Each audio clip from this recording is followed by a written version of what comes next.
So today's event is titled, as you all saw, In Defense of Anonymous Authors on the Role of the Witness in the Blurred Reality of a War Zone. And Yuriy Hrytsyna is a Ukrainian documentary filmmaker, photographer, film critic, anthropologist.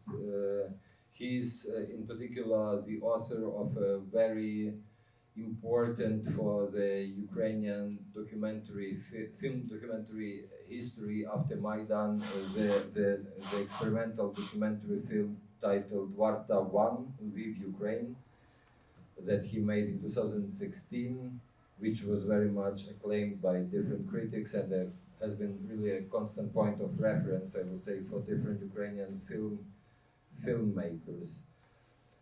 Just as a kind of short welcoming words and introduction of what we are going to hear and see today, though I have to admit that I haven't seen and haven't checked the Yuriy's presentation for today, but just to place it in a kind of a visual culture theoretical context, I would just make a few points at the very beginning. I think that the way Yuriy works, also in his films as well as in his discourse, in his texts, is very much in the tradition of what in this country is usually called bildende, the anthropology of image, and I think that this tradition, at least from Yuriy's perspective, has been very much altered, especially obviously due to the war emergency, in particular in Ukraine.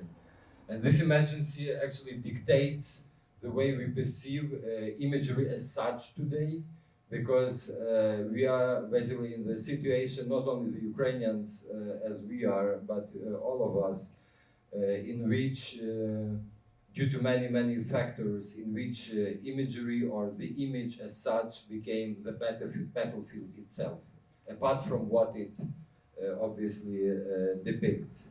So this type of theory and this type of reflection, as at least we know, starting from these very famous authors like Hans Belting or Ernst Gombrich, is very much defined by the dichotomy of Darstellung and Vorstellung. And I think this will be also very much inscribed in today's also visual presentation. Representation and imagination. And I think that this dichotomy also is crucial for the understanding of the war developments, not only historically speaking, because as we know, the whole history of art and visual culture has been very much dependent on the developments of the war conduct, historically speaking, but even the many terms, including avant-garde, derived from the military roots. But I think also there are a few crucial concepts to keep in mind when listening and watching what will be presented today. In particular, this is the issue as it's when it comes to representation, the issue of a new technologies as such, which perhaps have reached unprecedented heights, especially as we all know that it's a kind of a banal thing in the media, right? That this war, Russia's Ukrainian war, is the most documented, the most medialized war in history because of social networks, because of military equipment, because of constant recording. And I think that these new technologies are also in a way so much advanced that they have become in a way unhuman, but it is exactly only that through these technologies that we can access some corporeal, some body experience of the war itself. And when it comes to imagination, Vorstellung, it's obviously the concept of a witness, including the viewer or the participant. That's not by occasion that it's also featured in the title of this presentation. I think it's a crucial concept, especially for Ukraine, because this boom of documentary filmmaking actually emerged in Ukraine already on the Maidan Square, somehow being an embodiment of this famous Joseph Beuys expression that everyone is an artist. Everyone who has a camera or a phone in his or her on their hands becomes a witness who shares what he or she records. And I think that this is also especially crucial in the war situation. And these interactions produce another important concept, which is, I think, one of the most important when we think of the war. And this is a gaze, which very much defines and dictates the imagery of war. And what is really, I think, kind of dialectically important in that regard is that the power dynamics and power relations within the gaze are pretty often totally different from realpolitik, from the ideological field, from the political field, societal field. And this is pretty often why the public, the actual physical public, can be easily misled because of that. And I think this dichotomy is also quite interesting to keep in mind. So this is also results in another important concept, but also phenomenon that Yuriy has been very much working on, which is an archive that somehow emerges by default in the context of war due to, again, different technologies. But the most important question is how to approach that. Though it's quite simplistic in a way, but this archive is not just an imagery archive, but it's also an imaginary archive. And I think that Yuriy has been very much also working with that, because it contains the multiplicity of so many dimensions. It's multi-directional, it's multi-layered. And archive in this sense, especially the war archive, has been very much constitutive and defining not only for the imagery, but also for the very idea and the basis of the authority. Arche, as we know from ancient Greek, is also the origin, the power, the government actually, not by occasion. So we're very much looking forward to your presentation and for unpacking all those concepts of this endless visual assemblage of war and how it is represented today. Thank you so much.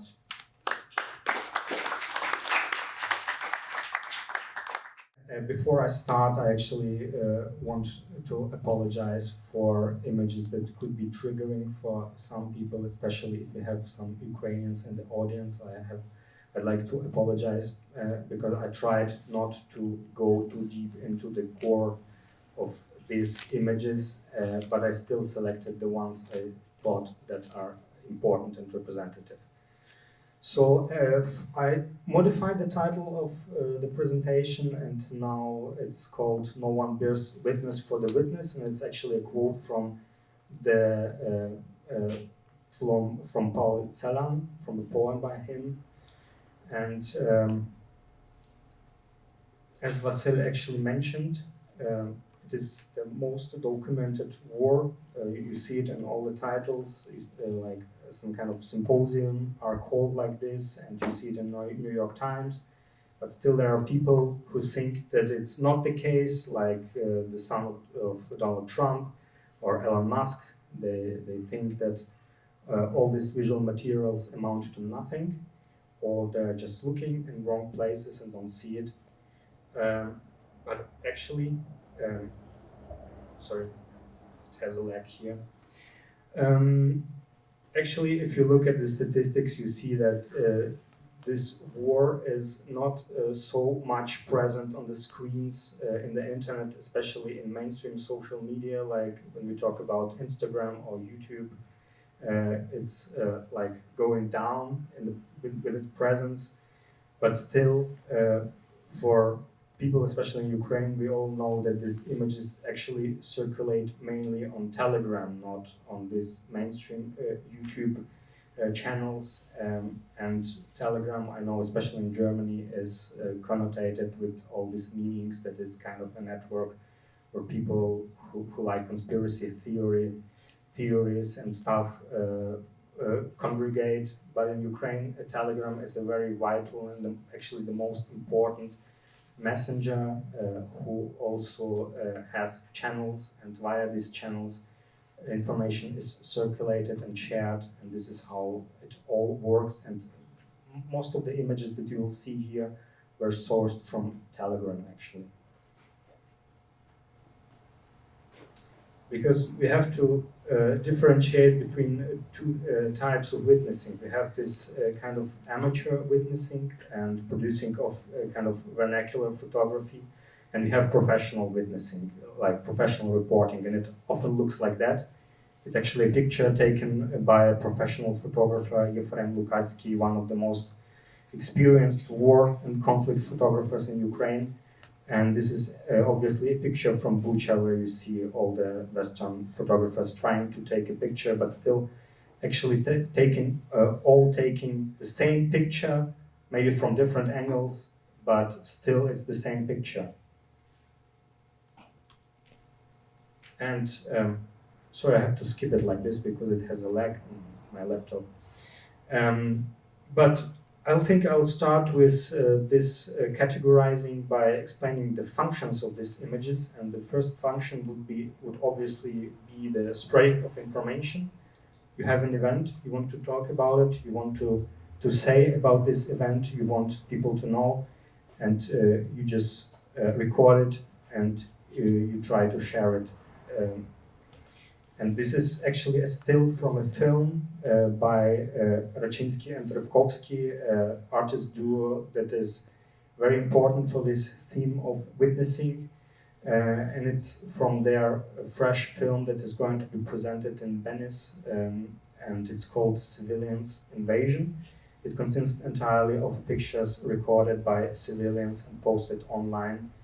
And for example, in this one, the person recording the video says, if I'll survive it, I will post it on the internet and I will let people know. And this is an impulse you see very often when you look at these images and research them. So obviously the next function, and very adjacent to this one, is documenting war crimes. And it can take very different forms, and like you see in the first image, there is something blurred, and I can describe what it is. It's a severed head on like hanging on this bush. There's also a version of this picture without the blur, but the one with the blue was actually the mostly shared on social media. If you look deep enough and search long enough, you can find one without the blur, but it's obviously too horrible to be shared widely. It's the picture was recorded in Bakhmut. I have also to say that in this presentation I used pictures almost exclusively made by Ukrainian civilians and Ukrainian soldiers, and I tried to avoid using any pictures made by Russian occupational forces. And like in the second image, you also see this scene of death, aftermath of the shelling. You also see that the puddle of blood was blurred and the body is covered, so it's kind of a picture that can be circulated without any massive harm for someone. But it's still a picture of death, and it kind of also looks like this mundane scene on the street, people walking and dead bodies lying there.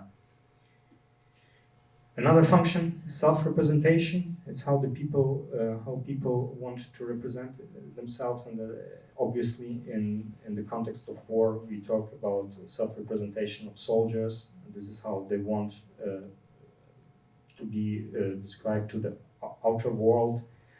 And another issue is that very often people want to remain anonymous because they are such a kind of elite force that they fear that their relatives might be hunted down, some relatives of them might be in the occupied territories, or like this whole unit who represents themselves here as a kind of ancient apostles, kind of referencing this idea that they are the warriors of the good. Yeah. One other function is accepting the wounds. Like here we see wounded Ukrainian soldiers, and I think it's also associated with the other function of accepting new body forms.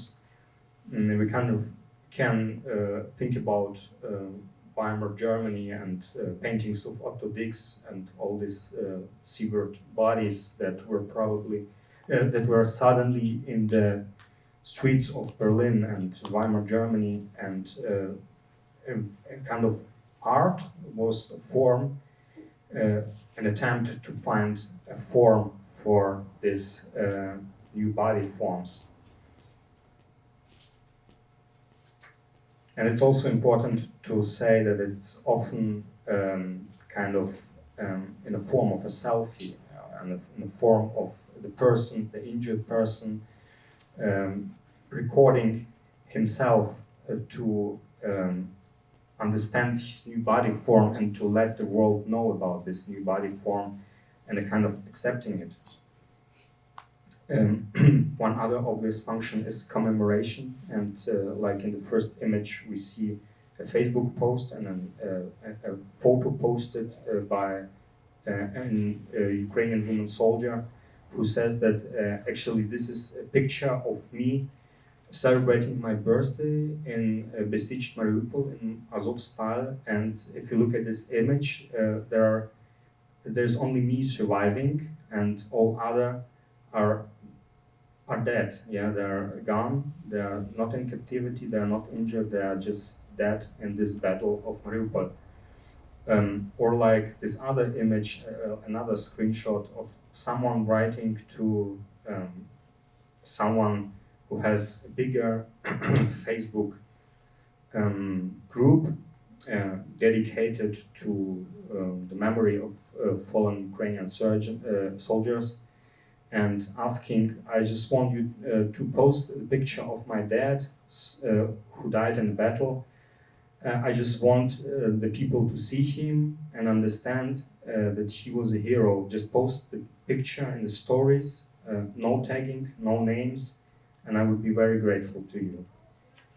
And actually this commemoration is something that takes place on social networks where people post these images, because it is kind of my theory that one of the reasons of all these images, not only these commemorative images, but all other images that you see in this presentation, this function is for people to take part in this whole situation, in the situation of war. So these images, they are kind of like a communion, and the images are delivered to a community, and they form a community, and the community works as a collective body in mourning these people who they never knew, but who are kind of part of this war which is unfolding. And when people grieve looking at these images, and they're participating in this collective grief, and they are also kind of not only thinking about what happened, but also about what could happen, and this potentiality of the event also happening to them kind of gives another edge to this situation. And like when you see in this first image, it's someone lighting a candle, looking at a daily report of what a front line looks like. And I think it's a front line when there was a heavy battle for Bakhmut going on, and there were reports about troops withdrawing and troops being encircled. So someone had this idea that he should light a candle for all these people he never knew about and will probably never know about their names and their stories. And this is how he reacts to the situation. And we also have the other function for these images and videos is also accepting the trauma. Like when I call this presentation, no one witnesses for the witness, I also had in mind this video where the daughter of these two people, her dad and her mother, looking at the remains of their house, which was shelled like a couple of minutes ago. I think the picture is from Kyiv, if I'm correct. So we see this act of witnessing of these two people, which is also recorded by another witness. So it's kind of this recursion happening in this very special moment. Also, this function I called performing justice, which is a kind of a special one. In this video, you see a hand turning a missile, and it's kind of, you know, Instagram or TikTok video which you see by the thousands. But this one says, which kind of superpower would I like to have? And yeah, that's the superpower, just to turn it away. Or like this picture that you see here, it's where a hand out of focus holds a piece of paper where it's written Crimea is Ukraine, and the picture was made in the same moment where Ukrainian armed forces with a long distance missile shelled the commander office of Russian Navy in Crimea. So kind of the witness taking this picture sees this event, understands that something big happened in this moment, and chooses to react in this very moment by taking a piece of paper, writing it down, and taking this picture, and also sharing this picture with us later. So there's like this multi-layered process that takes a lot of time, but also a lot of consideration. Yeah, so sorry. Yeah. And then I go to the thing I would call genres. We had functions, now let's look at the genres. And one of the first genres I would say would be messages, and especially messages written on artillery shells that are being fired in the front line. I know it's not unique to Ukraine. It was seen already in very early wars, First World War, but still it's very relevant to because it's kind of a formulation about why the fight continues and why Ukraine does not give up. And for example, on the very first image, the inscription is, "For every grain of the 1933rd, meaning the famine organized by the Soviet Russia." And in the second image, you see inscriptions like for the little star Lisa, and for the children of Ukraine, and for Vika, and for Amstor. It was like a huge mall that was shelled with dozens of people dead. So it's kind of, you know, a documentation of events unfolding over the course of the war, all being inscribed on these shells. Then another genre is obviously selfie. We already talked about self-representation, but selfie is like also something that people like to take, and we see here soldiers with their trays of war, with drones and anti-drone guns, but we also see like people who would like to have a selfie taken of them, but still liking to remain anonymous, which leads to complete blurring of the human in the picture because he's so secret. And obviously what we would like to talk about is drone warfare, big thing. Even the Economist acknowledges it and says that killer drones were pioneered in Ukraine, which is actually not true. They were pioneered in Syria and used by rebels in Syria and by ISIS. But they were certainly refined in Ukraine. And in the video we see a drone operator which operates a so-called FPV drone. It's a first-person view drone. He has this big goggles, that remind you of Google Lens and stuff. But the reason of a killer drone is actually killing. And what he sees when he flies this drone is him looking for a target, then approaching a target, and with this shell attached to the drone, destroying the target. So it is actually one of pictures taken from drone here. Is this one surveying the battlefield? It's not a first-person view drone. It's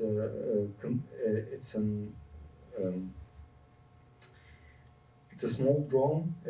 They are sometimes called wedding drones. It's something you can buy here in MediaMarkt or something, and it's used by hundreds of thousands on the front. So every unit has thousands of them, and they are actually very dispensable material. They are there to look for targets like this one, or assessing the battlefield. And what we see here is a scene of complete destruction of a Russian position. And it is kind of difficult to understand what is happening here, how this kind of death could occur for these many people on this large space. So this is this convenient drone that looks from above. And there's also this FPV drone, this racing drone, which approaches the target and destroys the target. And you also have to say that there are, every day you see hundreds of videos like this posted on Telegram and in different channels. And they all have different levels of gory details, and in some you can say it's a real manhunt videos, and they are extreme, but they are really produced by the hundreds every day. And actually there was a discussion about all this drone imagery, because there is some kind of sense of people who are fighting in the front line, that by posting these images every day in these crazy amounts, they are kind of the people, they lose sensibility. They think that war actually looks like this, kind of clean from above. The enemy is small. You see the enemy, you can do anything you want with him, and it's a kind of game. So the people back in peaceful cities think that it's kind of very easy to fight this war, which is actually not the case. So the other genre would be the last image from such a first-person view drone flying to the target. And it's also, when you look at these drone images, you can sense a kind of development of genres inside of this drone imagery. And I think that this genre of last image taken by an FPV drone gained momentum only in last couple of months. It's kind of new development. So they post the very last image transferred from this drone, because actually the drone flies faster than it transfers the signal from its camera. And you never see the very last moment. You only see like 2 seconds before the last moment. So they are guided kind of by intuition and also controlled by other drones. And so they are kind of swarms of drones working together, and also a couple of people working together. So obviously when you see these images, you know what comes next. So this is a screenshot from Twitter, where one guy from Russia says, "I hate all Ukrainians," like using a slur word. My uncle died on the fucking special military operation today. And Sehisternenko, which is quite a famous activist procuring all these drones, warfare drones, asks him, "Should I send you the video?" So it's when we talk about this genre of death, and it's quite a big genre, and obviously probably one of the biggest when we talk about images coming out from this war. We should talk about this constant recording of death and kind of this archive of death that could also be unearthed and looked upon. There was some idea by some activists or artists, I'm not really even sure who was that.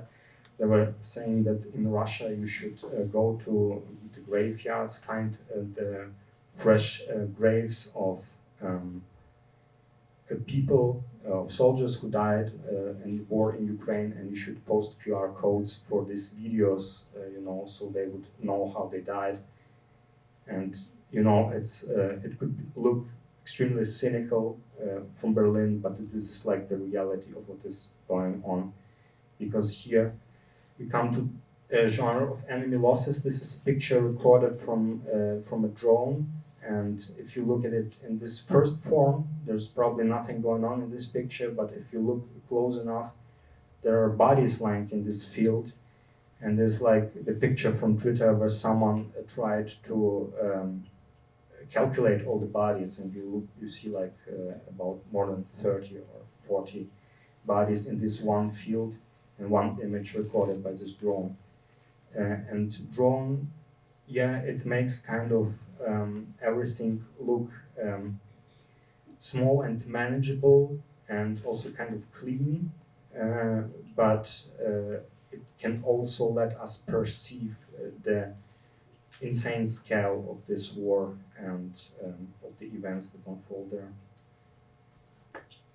So there are also images, when we talk about all the images coming out of war, we obviously should also talk about communities that form around them, and it's especially the open source intelligence community.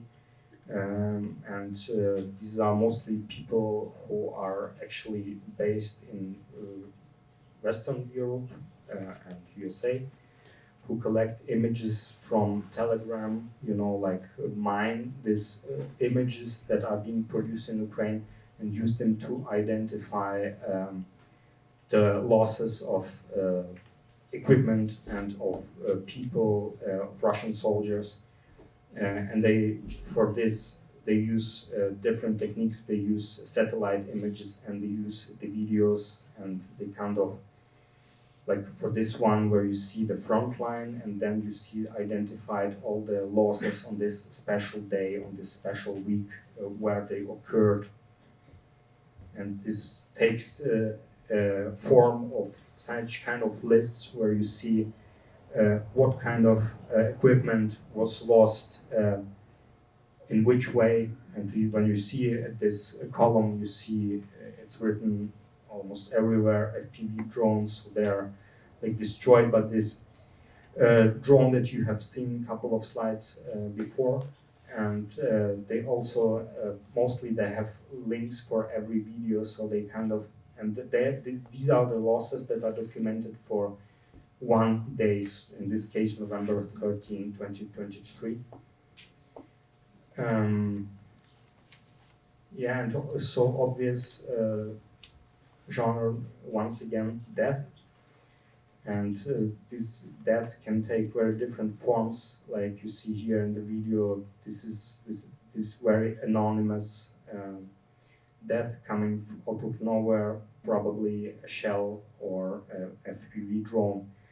And like this death where it's actually nothing remains from the body. Whereas deaths, there are also missing people. So people are looking for their relatives on social media, asking who could solve them, and there's actually whole communities around this. Sometimes these communities are centered around special military units where people look for people lost inside these military units, or there's also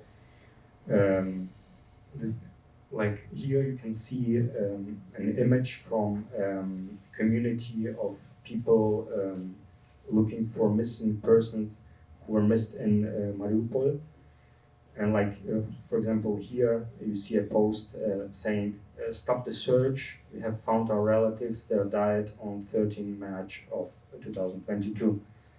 And you also see like there are 4,000 likes down there, or reactions, and 700 comments. So you see like the extent of these communities and the extent of this participation with this kind of surge. And there are like hundreds and hundreds and hundreds of posts in these communities. So it's also about the scale. Other genre, documenting the home, and meaning your own home. So the one picture is from Kyiv, where this shelled out house, which is two-thirds dead, but some kind of people are still living there in this bombed down housing. Or in the middle you see a picture of a very fresh shelling. Like, I think the picture was taken 1 minute after the shell landed into the house, or it was a Shahed drone, could be this. Because you see that even in the whole, in all other flats, the light is still on and the life is going on, but in the middle there's this huge hole and fire going on.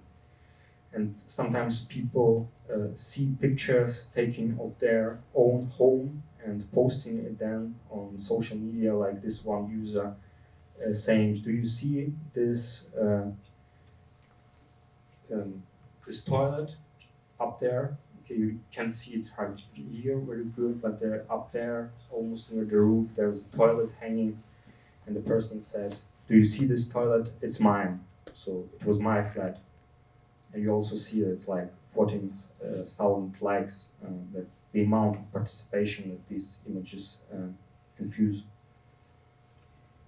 And also the genre of documenting the everyday life, like these pictures from Kyiv, New Year's Eve in Kyiv, main square, and there is no Christmas tree standing, but there is this improvised Christmas tree from shells that you have plenty in Kyiv. Or people taking images in morning Odessa when they woke up after shelling and they see their residential flat going up in flames. Yeah, and another genre would be documenting destruction. These are all images taken in Mariupol. This is quite a famous image taken by someone, and we shared all over the internet, where you see that everything that remained from a 9-story housing is this one wall, because for some particular reasons that this was the strongest part of Soviet housing, so you see these images quite sometimes. Everything else is destroyed, but this remains. And these other screenshots are actually taken from Russian Telegram and Russian Twitter, where this one user is posting apocalyptic landscapes of Mariupol in the format of 16:9, which could be greatly used for your smartphone as wallpaper. And he says, like, go to my commentaries to get great quality of these images. And there was also this one article in Russian media about people going as tourists to freshly occupied Mariupol to make selfies with this background of destroyed housing, because you know, in post-Soviet space, and especially in Russia, there was this huge movement of nGbK, and nGbK meaning like this spaces that were abandoned, that they are very cinematically and decadently rich abandoned, that were photographed in great detail, and it was quite a movement. Even I think it made its way to coffee table books over here in Western Europe. But here you can see that you can document anything with. You see the same reality. So the Russians which go to Mariupol see the very same reality which the people who besieged Mariupol have also seen, but they document this reality with very different reason and with very different eyes. So there's also the intent that is in documenting all this gore and destruction also should be questioned every time when we speak about these images and about who have taken them. But certainly we need images, and we need images in large quantities because we need to use them. And now I like to talk about this big data forensics, which is used by people that are well known, like Bellingcat and forensic architecture, Eyal Weizmann, surely all the names that are very well known here. And Center for Special Technologies is associated with Ukraine, and they actually had presentation here as part of Kyiv Perennial already. And this is this screenshot shows us how a 3D model is created from a lot of images that are used to see one building. In this case, it is the building of Mariupol Drama Theater. These images that are taken over different times and from different positions by different people are fed into the system to produce a 3D model which looks like this, where you can kind of switch between theater before the Russian attack, and then you can click and see this theater after the airstrike, and then you can also reference all the possible pictures which were shot from very different angles, and this kind of helps us to investigate what actually happened. And there's a big project between being led by this Center for Special Technologies, and it is being supported also by other agencies. So we'll continue with genres. Another genre is attack, and when someone witnesses something happening, like a shelling, his very first impulse is to take a phone and to record. And and then he records, and it looks like something like that. It's not really recognizable what it is. It's also a question, when should you post it? Because actually for example, in Ukraine, but also now in Russia, which is a recent development, it's forbidden to take pictures of shellings and to take pictures of countermeasures to the shellings when for example, Ukrainian forces try to shoot the missiles down. So often it's kind of very pixelated picture where you don't really recognize something, or for example, where you see this the only trace remaining following the attack. So it's kind of surreal and beautiful and not really recognizable as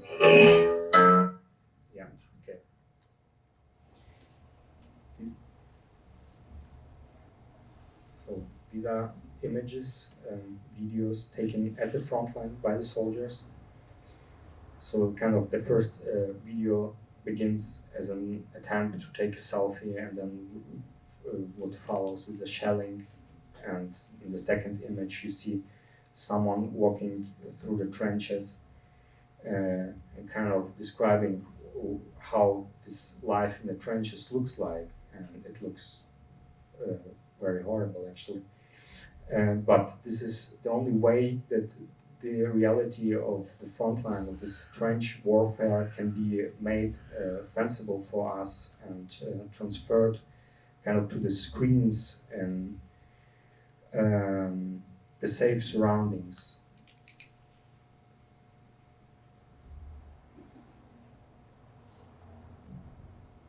yeah, and for example, here we also see some attack going on the front line, and also the use of incendiary ammunitions. I think it was Marinka.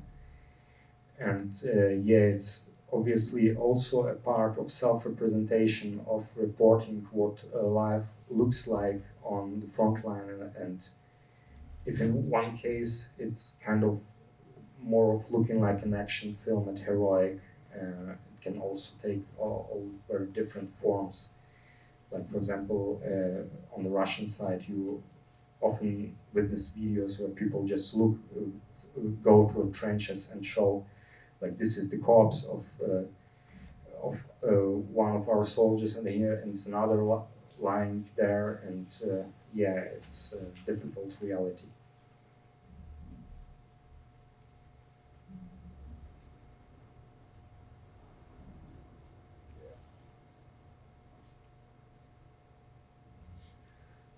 Yeah, to sum it up, we go to like very exotic stuff, kind of AI-generated content is also which you witness when you look through social media.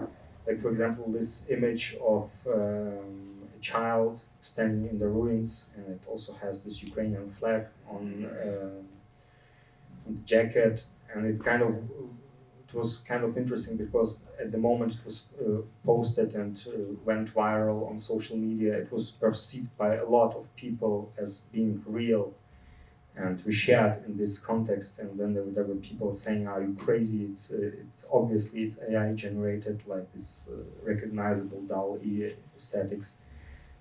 But still, kind of people would not believe this, and it was a discussion going on for weeks.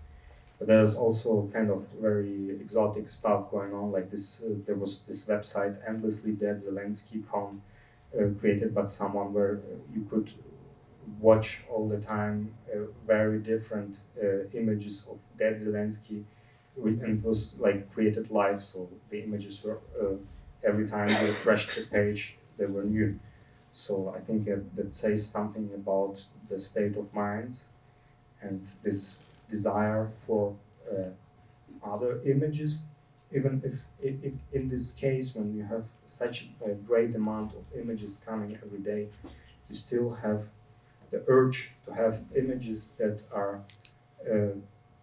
artificially generated but kind of nurture to your fantasies. And if you describe your fantasies precise enough, maybe the AI will create an image that will satisfy you.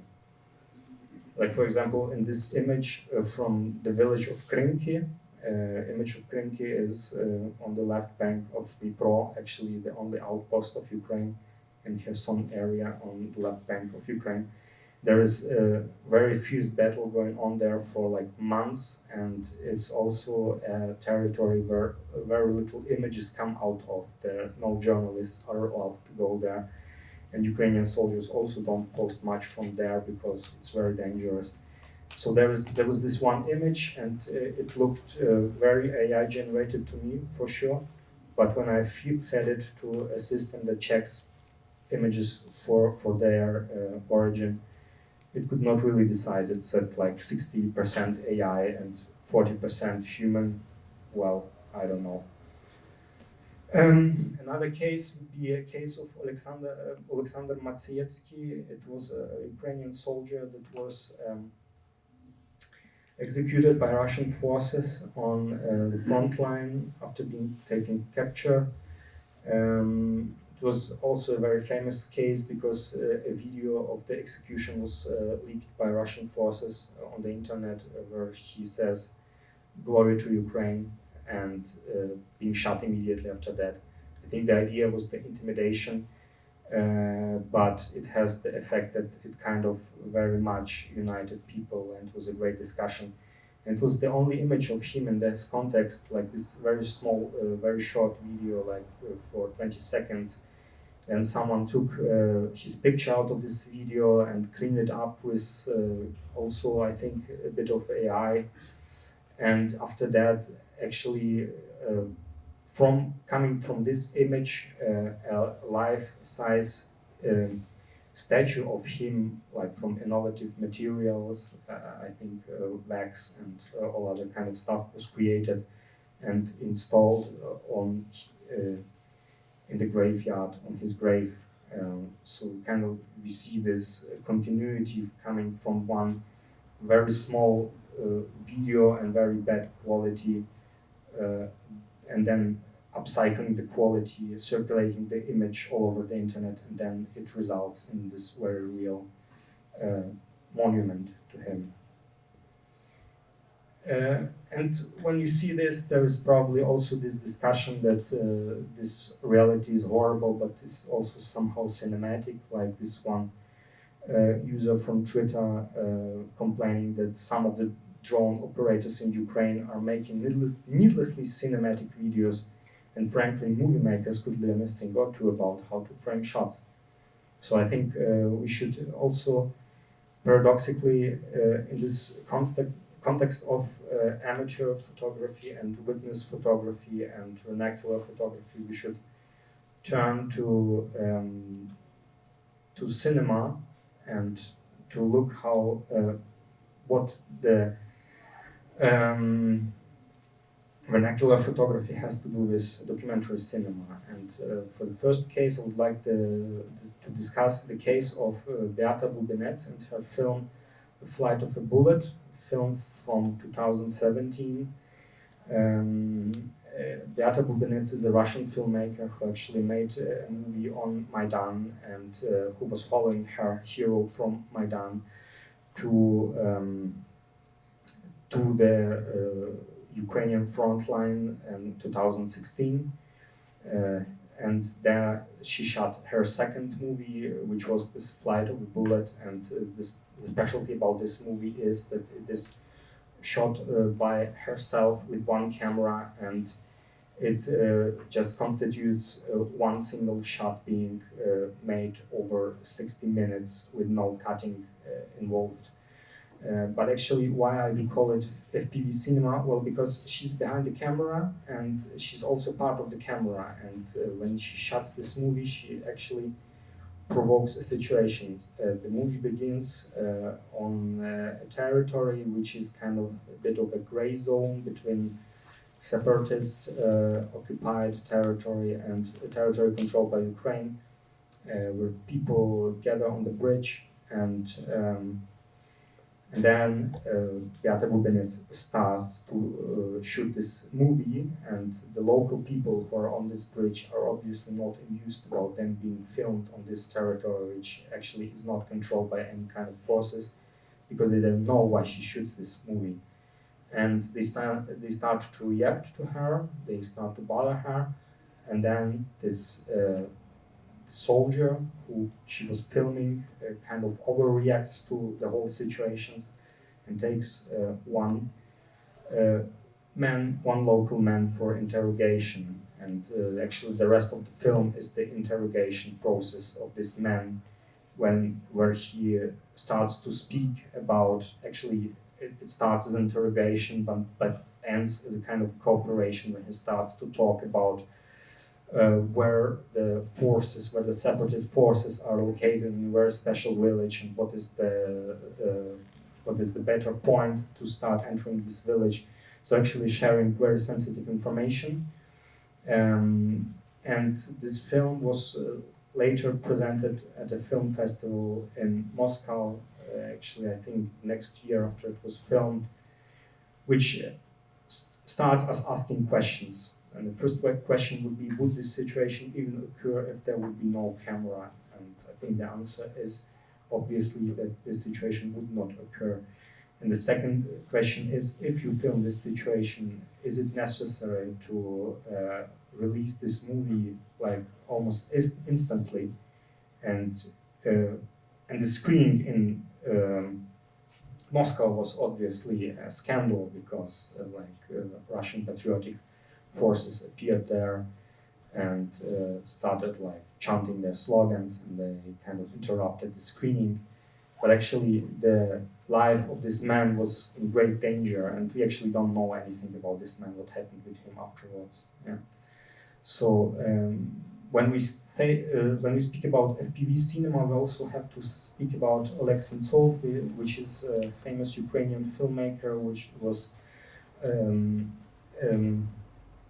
arrested by Russian forces 2014 in Crimea, his native city, and then was being detained for years in Russia after being released, and now with the start of a full-scale invasion, he joined volunteer forces and is fighting as a soldier on the front line, and also shooting cinema. And in his case, the cinema is being shot with a GoPro camera, which is attached to the helmet. It's also quite a popular and widespread approach. This is a screenshot taken from a video, a half-an-hour video that was posted by him on the internet. And from what I know, there's also a film produced by Oleg Sentsov that is ready by now, which is also made by the very same approach, which is it was shot by the GoPro camera, and it's like 1 hour and a half of action on the front line, uninterrupted by any cutting. And I think it did not have any premiere by now, and Oleg Sentsov is looking for a premiere for this film. But it's a very different approach. If in the case of Beata Bubinets, she's trying to make this, to pull this usual documentary stunt where you say you're here like fly on the wall and you're observing stuff and you're not being part of it. In this case, in this cinema, you are very much being part of it, and you're the fly, you're the wall, you're everything between these walls, and you're actually part of it. Yeah. So, when we say something about these vernacular images, you obviously can use them, and you should use them. And in Ukrainian context, like some of the biggest authors who are working with found footage are Daniil Ravkovsky and Andriy Rachinsky. And these are the authors that will present their film Civilians Invasion as part of Venice Biennale in the Ukrainian pavilion. So this is another screen from this, and when you look at it, you see that it's a very kind of forensic cinema, because on the upper side, in the corner, you see, well, I think it's not the best screenshot to show it, but actually in the film you see there that there's a name of the channel or a Telegram channel where the video was found. Also an attempt to localize the video. When was it shot and where was it shot and who made it? So it's like a very kind of scientific approach to these images, trying to preserve them. But all the images that are in these films are sourced from YouTube channels and Telegram channels, and mostly from channels that had little followers and are not so well known, but still some kind of representative of this war. And when we talk about found footage cinema, as part of Kyiv Perennial and In Between Bridges, you can watch in the basement a film by an anonymous author, probably anonymous group, which is called To Watch the War.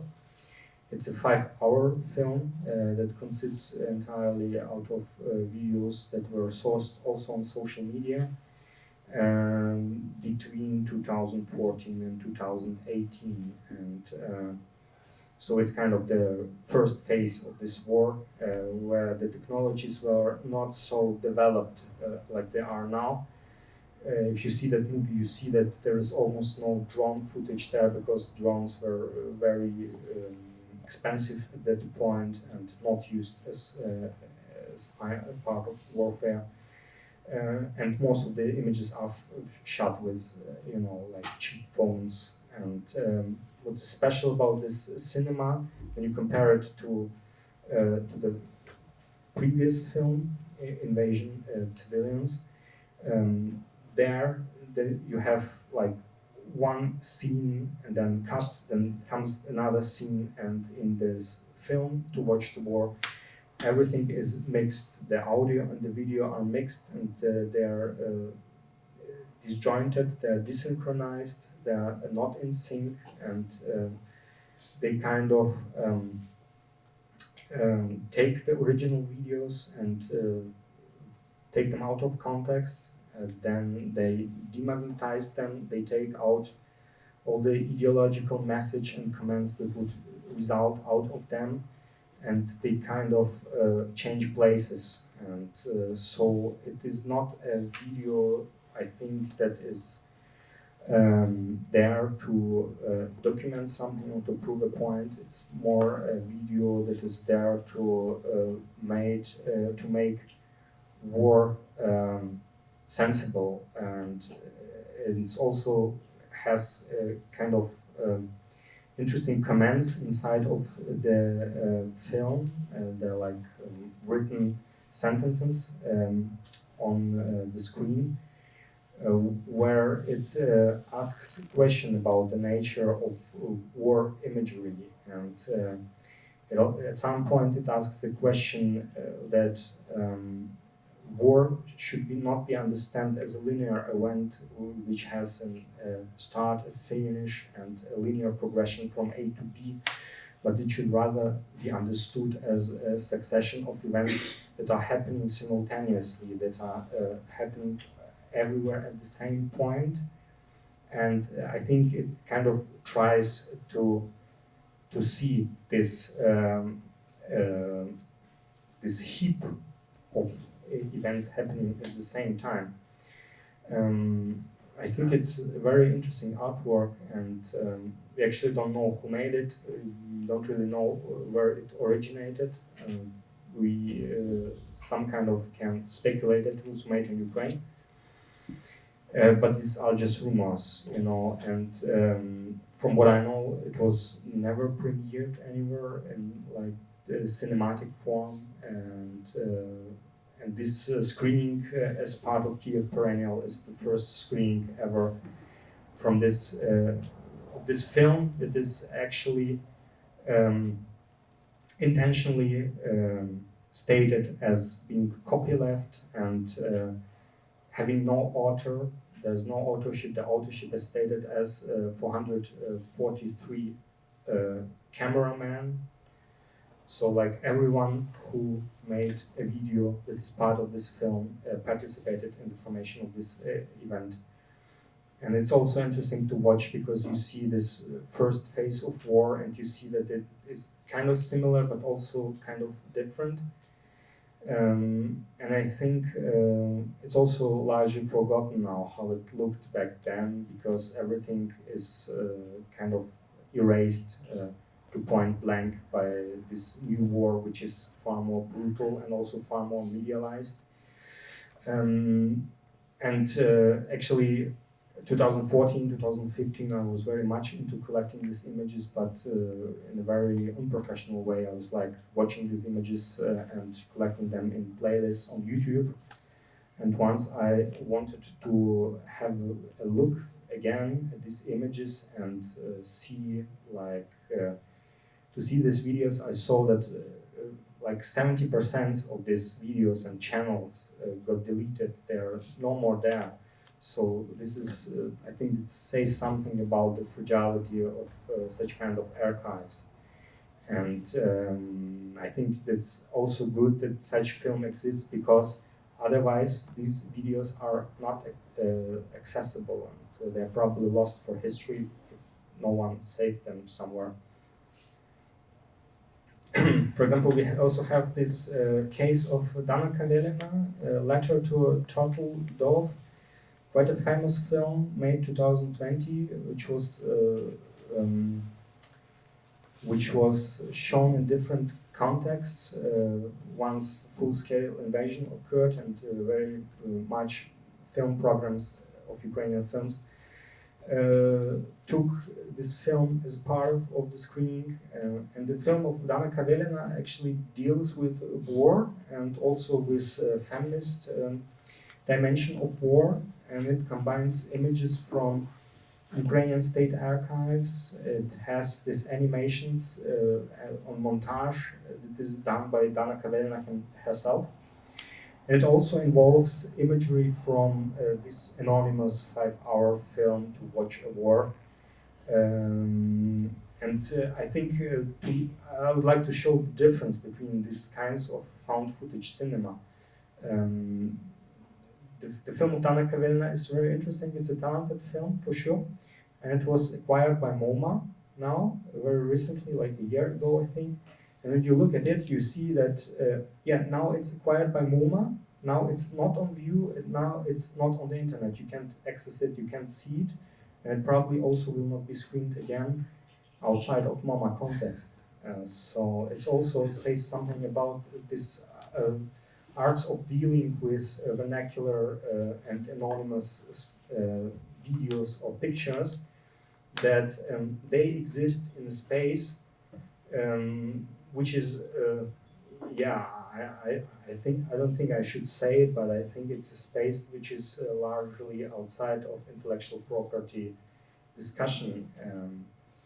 And like, Jean-Luc Godard said that there's no such thing as intellectual property. But once you start infusing them in the art context, you have cases like this where you take them out of the free wildlife and you use these images, but you kind of lock them, and they're not available to the people who actually created them in the very first place. We're very close to the end of the presentation, and but I think one thing also should be stated is the case of Mantas Kvedravičius, who made a film in Mariupol, who came to Mariupol actually at 11th of March 2022, when this city was already besieged. Mantas Kvedravičius was a Lithuanian anthropologist and filmmaker who already made one film about Mariupol in 2015, and he attempted to make another film. It's called Mariupolis 2. Mantas Kvedravičius was in Mariupol for 10 days. After that, he attempted to leave the city, and on the day when the attempt was made, he was detained by Russian forces and killed. His wife found his body and also found the materials that were made between 11th and 20th of March, and she made a film out of it. And the case is important because I think it kind of is quite similar to these anonymous videos coming out of Mariupol by people who were taking images. Because even if Mantas Kvedravičius was a professional filmmaker who came to make a movie, he had quickly seen that in the context of this siege, there is almost impossible to move around the city and to make a film in the city. So it's largely only made in this one church where there was a hideout for people in the basement and in the vicinity of this church. So he could not make this big picture of events unfolding in Mariupol. He only made a film about what he could witness himself, because he was taken out of this role of being a professional filmmaker who needs to collect images to make a film. He made it like someone would do it who would be part of it, who would be someone living in Mariupol. And this makes it kind of different to the case of Mstislav Chernov and Evgeny Maloletka, who are kind of important, who are very important, who made this very important film, 20 Days in Mariupol, which received Oscar recently for documentary filmmaking. But Mstislav Chernov and Evgeny Maloletka are professional photographers, and they were moving through Mariupol and witnessing different scenes, and they were also kind of embedded with rescue forces, so where they had this ability to witness different things. So their film is far more cinematic and far more documentarian, not in this idea of witness, but more in this classical idea of someone who is reporting about an event. But here's also the difference. The film by Mantas Kvedaravičius was finished by his wife from this hard drive which she procured in Mariupol. It was finished very quickly. It premiered in Cannes in May 2022. It's extremely fast for a film to be made in such a short term. And film of Mstislav Chernov was shot on 20 days in Mariupol, after which they left the city.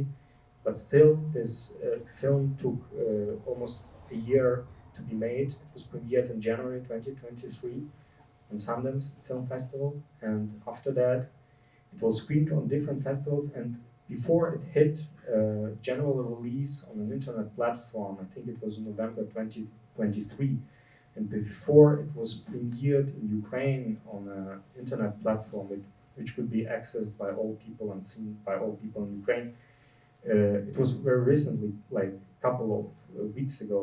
So my point is actually that filmmaking and this documentary form and probably also the art form is a bit of a slow one. It's not really fit to be part of the unfolding events. It is something that is made for later, but it does not influence. It is not part of the very reality that is unfolding now, because it's very quick. And this makes the difference to all the vernacular photography. So the cinema of Mariupol, obviously a big theme, and because of that I wanted to show you a video made by anonymous authors in Mariupol. I tried very much to understand who's behind this video and who made it, but actually I was not successful. And so here's the video. It was probably made by parts of Ukrainian rescue forces, and I just played in the entirety of this video. It's 2.5 minutes, I think. Okay. No sound, and no back, and no play.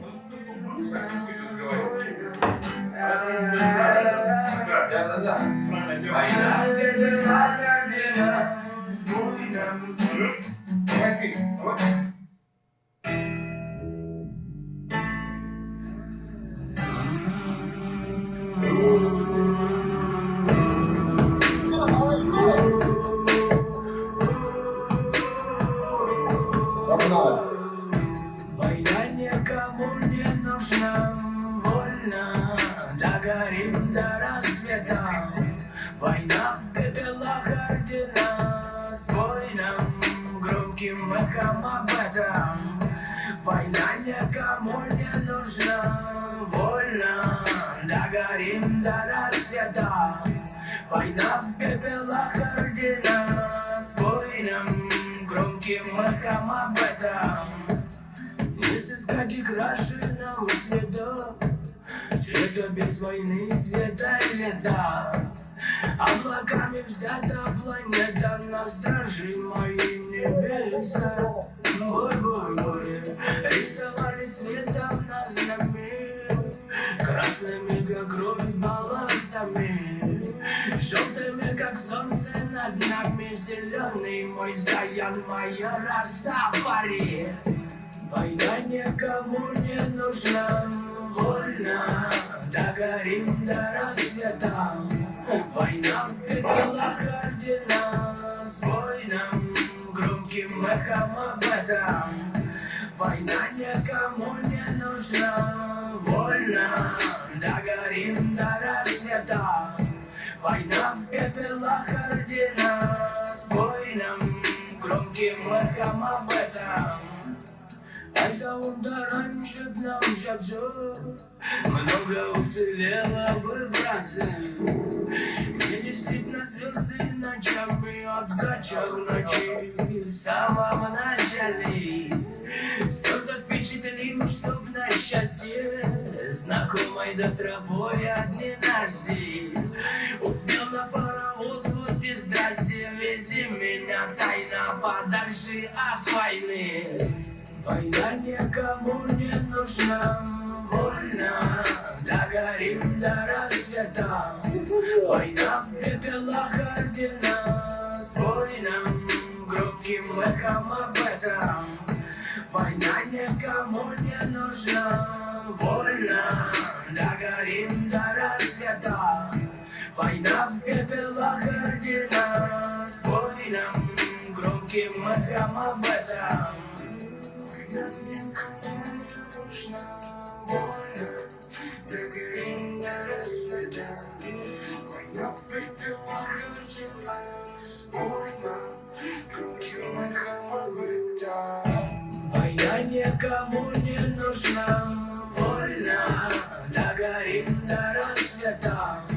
Война в пепелах ордена, с воином, громким эхом об этом. Война никому не нужна, вольно, догорим до рассвета. Война в пепелах ордена, с воином, громким эхом об этом.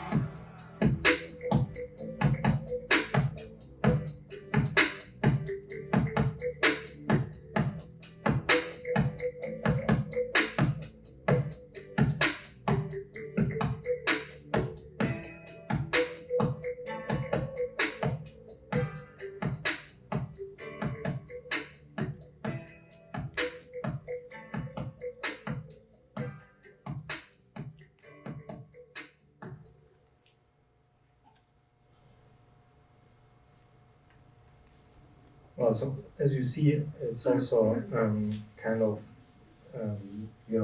quickly cut, almost, TikTok and TV format. But still, it's an attempt to make sense of the events, and you also see that these events were shot over the whole entirety of the siege of Mariupol. And this is the form that this anonymous author tried to find for it, to express it. And you see this Mariupol Now tag. It was posted there, and it's the only place where you can see it. You have no other place to see it, but it exists, and I think it's kind of important in this context. Probably one last slide. Telegram Archive of War. It's an initiative made by Center for Urban History of Lviv. And the idea behind this Telegram Archive of War is quite simple. You archive Telegram channels that that were created after the full-scale invasion, or were active after the full-scale invasion, and were important in the context of this war. So I think they archived more than 1,100 Telegram channels over the course of 1.5 years, and they collected like 27 terabytes of information. And this is an archive that is created by all the rules for digital archiving. It's also created in cooperation with University of St. Gallen and other Western institutions.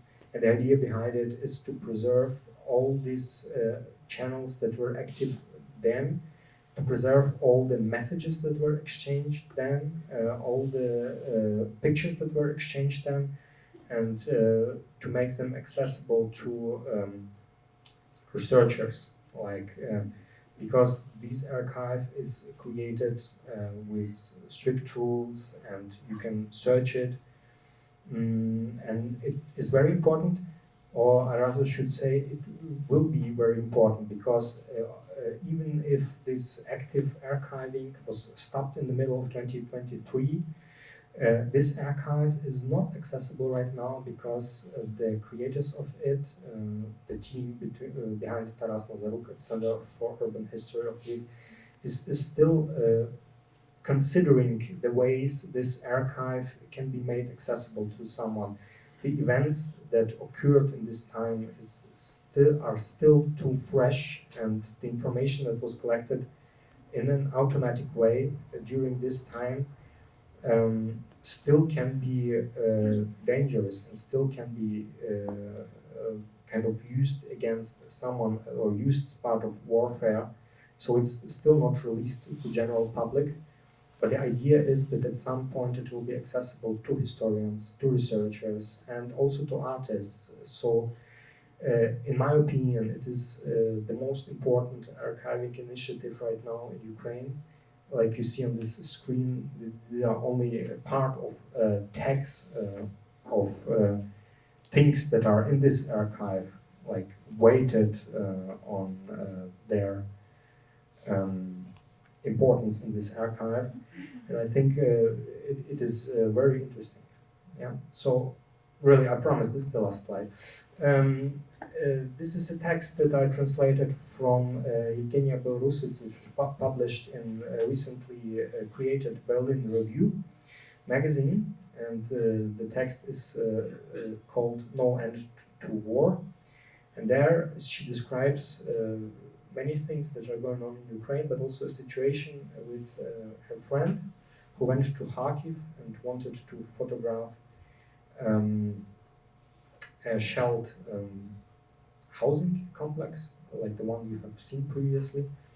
And when she tried to do this, people came out of the basement of this housing, and they were obviously still living in this housing, so they were reacted to it, and yes, they started to throw small stones, and so I'll quote it: "Nobody tried to hurt the uninvited guests. They were simply asked to leave immediately.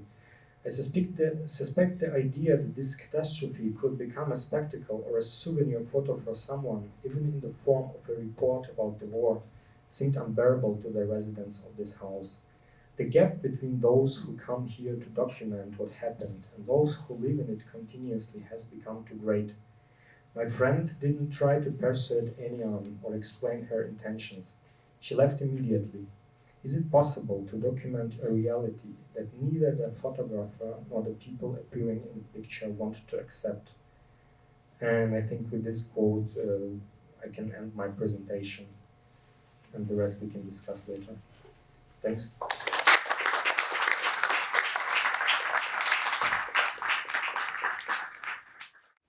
Thanks a lot for your talk. Really impressive categories and images. I have basically two small questions, or perhaps even one question. So you mentioned the Telegram archive in Lviv, and also your archive is kind of an individual archive, trying to document the visual aspects of war. And I wonder if you know if there are any archiving initiatives that are attempting to do something that Lviv is doing with the Telegram archive, but with regards to video or image material. Or do you know more of these kind of individual attempts to research the war?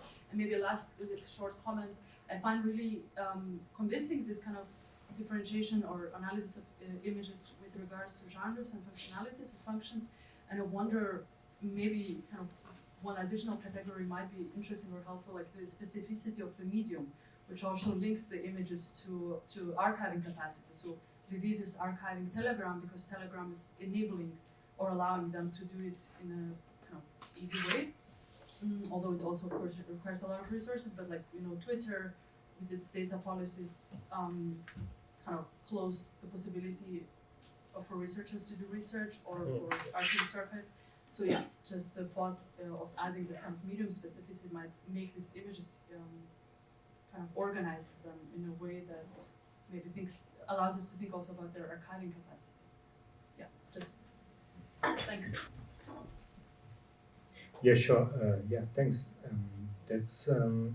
It's a difficult question because actually this archiving initiative in Lviv is the only one I know about that is really that systematic.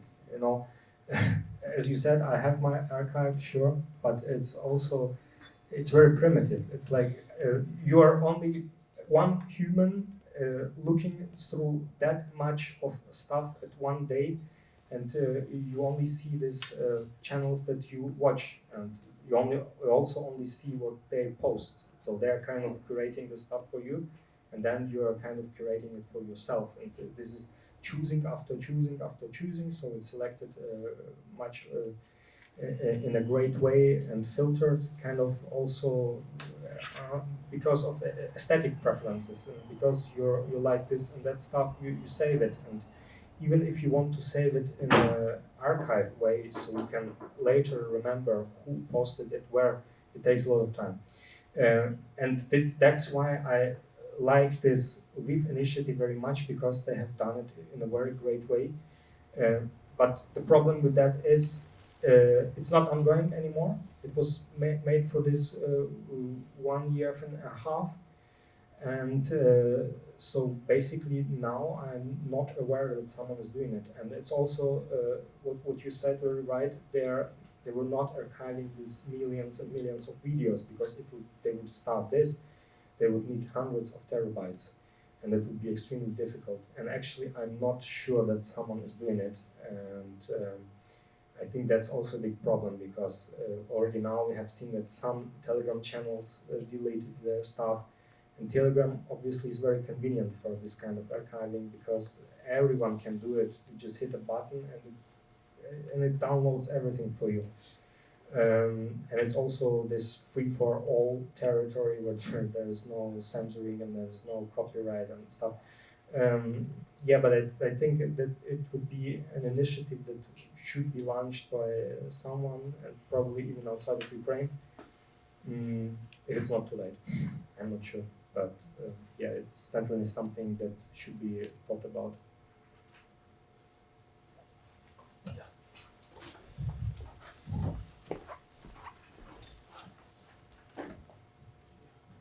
Hi, thank you for thank you for your systematic approach in presenting the found videos and documents by war. But my question is about the category of images which you were actually not speaking about, but which exist, I believe. What I mean is the images whereas the violence and gore are shown in all of its brutality. And one of the reasons why I'm asking also, because such footage is a part of to watch the war. And there is a few dilemmas about it. So the ethical dilemma related to the permission to film or to be filmed. As we know, the dead person cannot respond in any sense, but also the perception of the viewer, which can be traumatized or re-traumatized. So the question is, what you think about it, and what is your take? Well, I guess my take is that, yeah, sure, these images exist and there are specialized channels for it. And these channels are also, can be accessed quite easily. You don't need special invites to get into it. To see this kind of war porn imagery, it's, it's preferred by some groups of people. And on purpose, I did not show it because obviously you stated it all completely correctly. There are legal problems behind it, and there's also ethical problems, and I don't think that we have to multiply these images, even if these necro questions of necropolitics are very important in this war, and I think they should be analyzed systematically and researched by researchers, because this idea of looking at a dead body got very much transformed with the start of full-scale invasions, and I have seen talks of Ukrainian anthropologists reporting about their oral interviews with Ukrainians, and there was kind of liked some quotes of people who were saying that to sleep better, I watch dead Russian soldiers before my sleep, because this kind of reassures me that victory is possible and I will live to see another day. And there is also a lot of memification of this stuff going on, which is also another theme. Yeah, it's an important one, but I don't think that we should deal with it right now. Yeah, some themes should cool down before we approach them, because right now it's kind of difficult to talk about them in a manner that would have an important deepness. But I think we also have to say that a dead body in Ukraine is used in very different ways, because you have this story of this tech firm, Palantir, which is known for its different developments.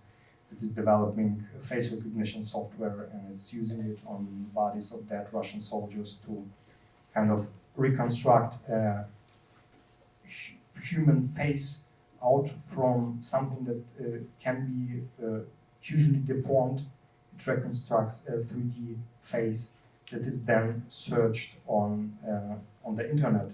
And there were also, I think, in reports that Ukrainian Ministry of IT Technology, and I think it's IT and Future, and I think by now it combines very different tasks. It's IT and Future and drone procurement. Quite interestingly, they also use this software to kind of identify dead bodies and then write back to relatives that their son was killed in Ukraine and they should contact like this and this authority to collect the body for it being sent to Russia. So it's also, like this testing ground also for this kind of software that seems to be like from a horror movie.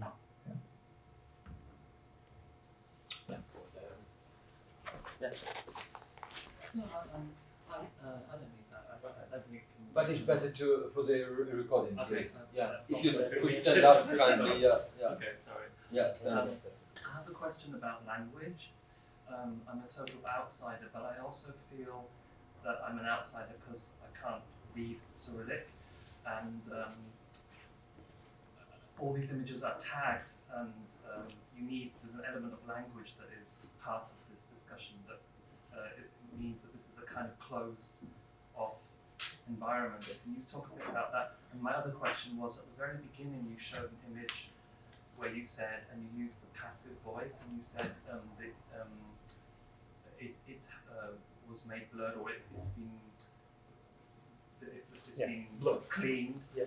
But who did you know who did that? Would that be the person who took the picture and felt it was too much, or do you think that other people then later said, I want to share this picture, but it's too much, and they cleaned it up? Is that also happening, that people are cleaning images? Yeah, certainly.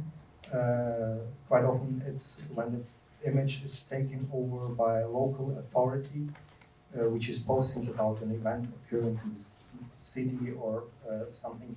I think the recent policy is that blood and like very traumatizing stuff is being blurred away, and sometimes it takes quite absurd dimensions where the whole body is blurred out and you just see something lying there and have no idea what it is. And so it's post-processing, it's mostly not done by the original user, and sometimes you can see the image taken by the original author without the blur. That's the first. And the question of language, it's certainly important, though I think it's not as extreme as it was in Syria, where it was extremely difficult to follow something.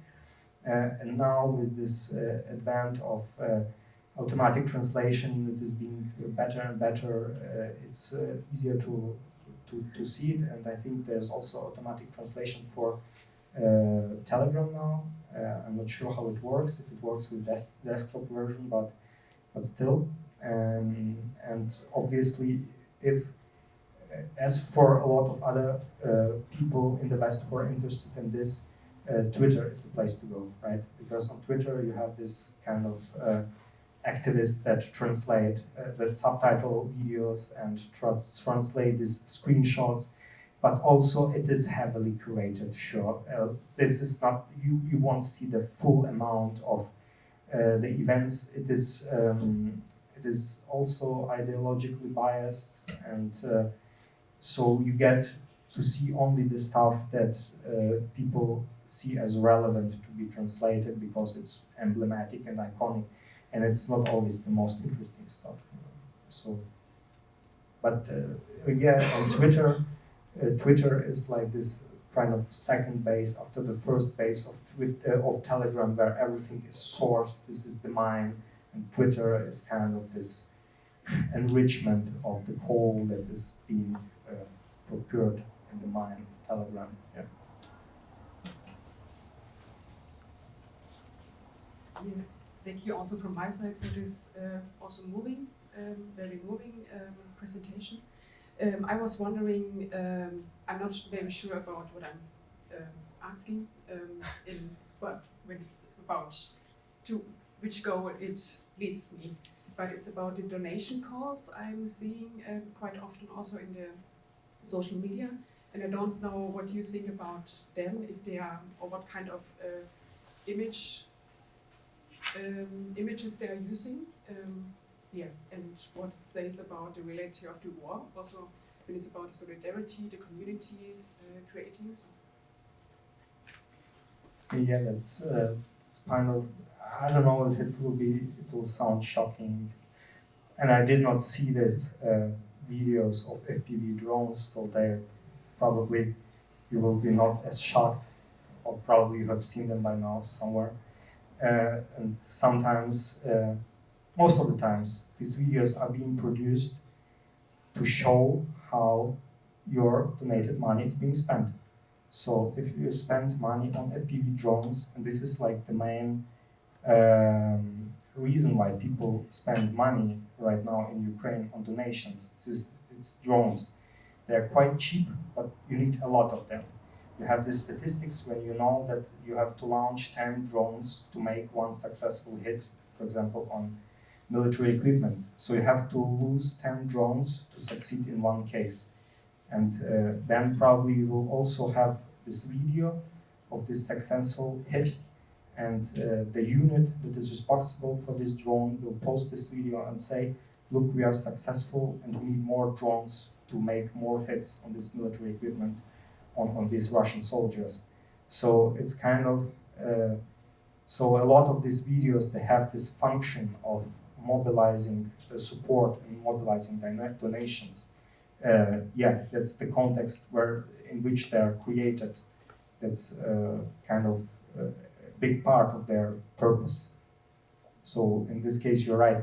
And other than that, yeah, the donations that they also, people use selfies, people use these reports from the front line, because donations are a big question, you know. You need this donation, and you need the constant flow of this money, and a lot of this money gets wasted when we say that only 1 out of 10 drones will achieve something, but you still have to donate because otherwise it won't function at all.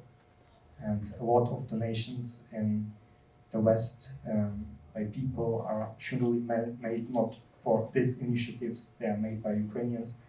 They're mostly made to like this bigger funds and organizations, and we know that it's not always that in the end lands with the people that are near the front line or are suffering much.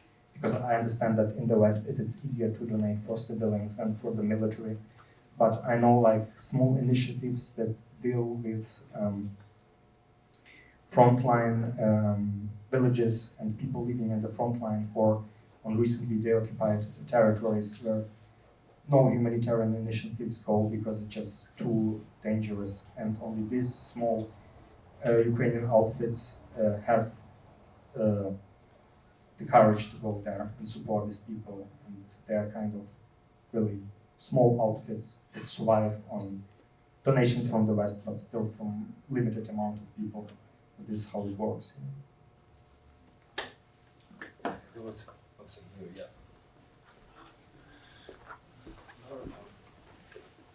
Thanks a lot for the rich material, which brings me to the question how you related to classical photojournalism. And I say it because there's a project, I don't know if you know that, it's called Poppy. I forgot it's two Dutch journalists, and they were in the Afghan war.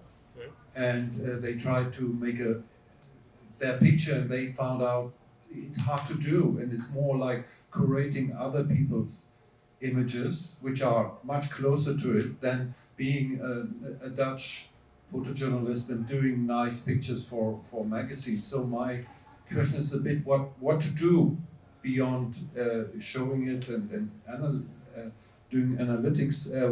Would you have suggestions how we should deal with that in a public realm? You mean to deal with your materials, because it's definitely a different images than what we see in our newspapers. You mean with the kind of materials I show? Okay, yes, exactly. Okay, yeah. It's actually a very difficult question because how you look at it, you can't go around the question of curating, and you still need someone who takes these images and presents them. And he needs, as we all know in the art world, he needs to have a kind of rank and a kind of reputation to present it. So I think the only good way would be for Western curators working with local Ukrainian curators in identifying what could be the sources and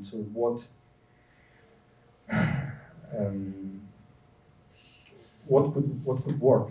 And I think actually, if you ask me, then I would say that at this point, more important is creating these archives. And as we have seen, we are not even sure that someone is archiving all this video material, because in Ukraine there is, for example, now there are professional people producing a lot of video material or shooting things, but they don't have the infrastructure or time to even work with them. And you can shoot something, and then you don't have a cutter to cut it, and you don't have someone to do post-production for you. So, and most important, you don't have time, you don't have resources to do it. So, I think the honest answer would be now we're in the moment where we should gather the materials, make sure that they won't disappear, make sure that they are copied somewhere, and later work with them. And I think that's the problem, because we want something to have an immediate reaction now to influence the course of war. But it's difficult right now with this kind of materials. We're still very much locked in this logic of big images by big names going to Ukraine and doing New York Times cover, and it's still what moves everything around. And I don't like this logic, but I still think we can escape it. But we sure can put more space for this vernacular photography and this amateur photography to archive it in a more systematic manner, and later choose what to do with it, because it will have universal importance later, as do other archives that we uncover now. So yeah, it will be important. Yeah, thanks so much. I would suggest that we leave it, put a comma here and leave it at this point, and we can of course continue in a more informal manner outside with a beer and stuff. And thank you so much, Yuriy, again for this presentation.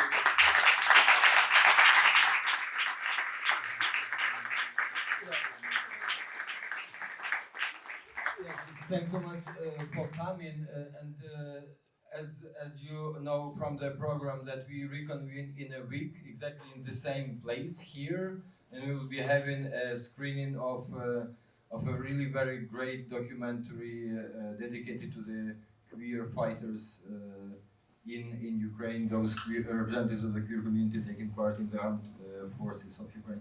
Thanks so much and have a nice evening. Thank you for your attention.